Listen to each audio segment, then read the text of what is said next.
एक सेठ से लक्ष्मी जी रूठ गई। जाते हुए बोली, मैं यहाँ से जा रही हूँ, अब मेरी जगह नुकसान आएगा, तैयार रहना, और अगर तुम जाते जाते मुझसे कुछ मांगना चाहते हो तो बोलो। सेठ बहुत समझदार था, बड़ी विनम्रता से बोला, माता नुकसान आ रहा है तो आने दीजिए, बस मुझे आप एक वरदान दीजिए कि मेरे परिवार में हमेशा सुख शांति बनी रहे। लक्ष्मी जी मुस्कुराई, तथास्तु कहा और वहां से चली गई। अब उस सेठ की 4 बहुएं थी।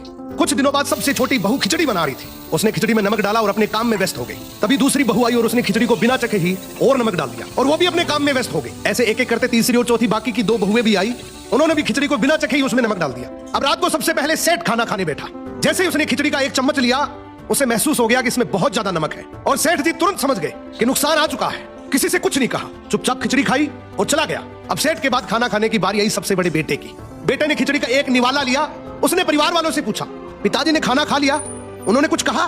तो बाकी सबने जवाब दिया, हाँ पिताजी ने तो खाना खा लिया, लेकिन किसी से कुछ नहीं कहा। तो बड़े बेटे ने भी चुपचाप खिचड़ी खाई और चला गया।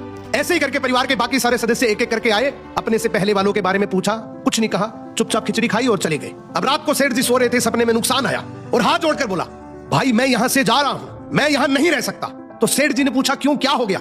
नुकसान बोला, तुम सबने मिलकर 1 किलो नमक खा लिया, पर मजाल है कोई किसी पर नहीं चिल्लाया, किसी ने गुस्सा नहीं किया, सब शांत रहे।